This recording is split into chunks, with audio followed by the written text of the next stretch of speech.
Қайырлы күн достар. Бүгін мен сметанник пирогының рецептісімен бөлісетін боламын. Видеоның соңына дейін қарап, каналға тіркелуді ұмытпаңыздар. Ол үшін ең алдымен ұнға сары май және шым тұзды салып араластырамыз. Барлығы жақсылап араласқан соң бір жұмыртқаны және қантты салып қамыр илейміз.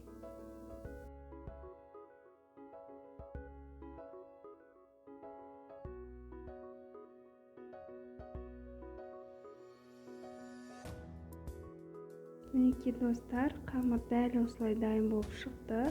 Содан соң оны жақсылап орап, мұздатқышқа жарты сағатқа қалдырамыз. Жарты сағаттан соң формаға жақсылап орнықтырамыз. Видеода көрсетілгендей етіп, жақсылап қолымызбен жайып шығамыз. Ал енді достар, салмасын дайындайтын боламыз.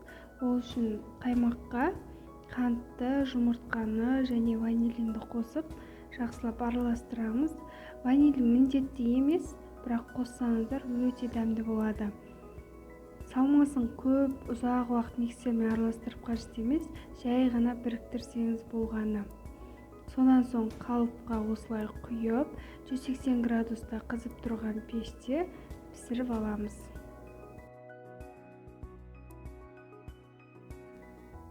Мінекей достар, пирог пісіп шықты. Дәмі деген керемет болып шығады. Сондықтан міндетті түрде жасап көріңіздер. Сіздерге ұнайтынына сенімдімін.